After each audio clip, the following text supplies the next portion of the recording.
But कि जबकि सत्य ये है कि वो पिछले 7 साल से उस काम पे लगे हुए थे और सबसे पहले उनके जो पेरेंट्स हैं वो उनके न्यूरल पैटर्न्स पे काम करते हैं, धीरे धीरे उनके माइंड ब्रेन सिस्टम को ट्रेन करना स्टार्ट करते हैं।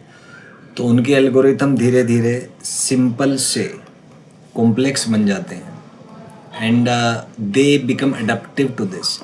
देर इज समथिंग कॉल्ड एज अडेप्टिविटी।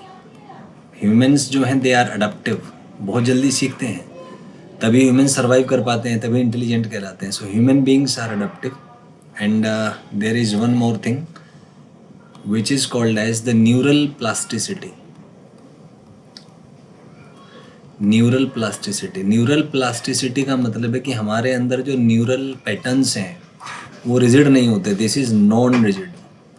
तो नॉन रिजिड नहीं होते तो इसका मतलब है that we are ready to learn. तो रेडी टू लर्न होते हैं। तो ये बहुत, इसका बहुत इम्पोर्टेंट रोल है क्योंकि लाइफ में आपको पता नहीं कब कैसी सिचुएशंस आ जाएं। तो अगर ब्रेन हमारा इलास्टिक हुआ या रिजिड हुआ तो वो सरवाइव नहीं कर पाए। कुछ लोग होते हैं जो रिजिड होते हैं, लेकिन लाइफ में जब चेंजेस आएंगे रिजिड लोग सरवाइव नहीं कर पाएंगे, टूट जाते हैं। वही सरवाइव कर सकता है जो प्लास्टिक है। प्लास्टिक मतलब नॉन रिजिड है, which is adaptive to the changes.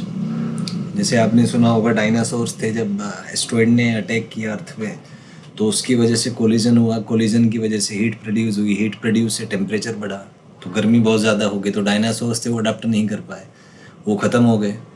उन्हीं की वजह से फिर चूहे जो थे वो ज़मीन के अंदर रहते थे, they become adaptive to the increase temperature, so they survived well and they exist even today.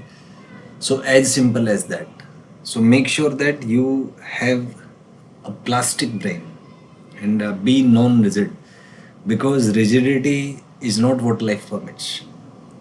Life is a continuous change. Things are changing. Everything in the universe is in motion.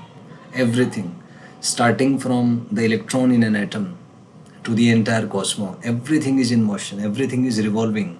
Everything is moving.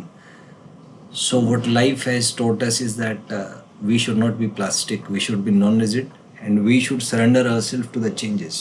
There is a driving force behind this change. There is something which is moving everything. There is a divine source. There exists the paranormal things or the metaphysical entity which keeps everything in motion. And it's beyond any belief system, beyond everything. So it's better to be neural plastic. Next उसमें अपन अगला discuss करेंगे। Thank you.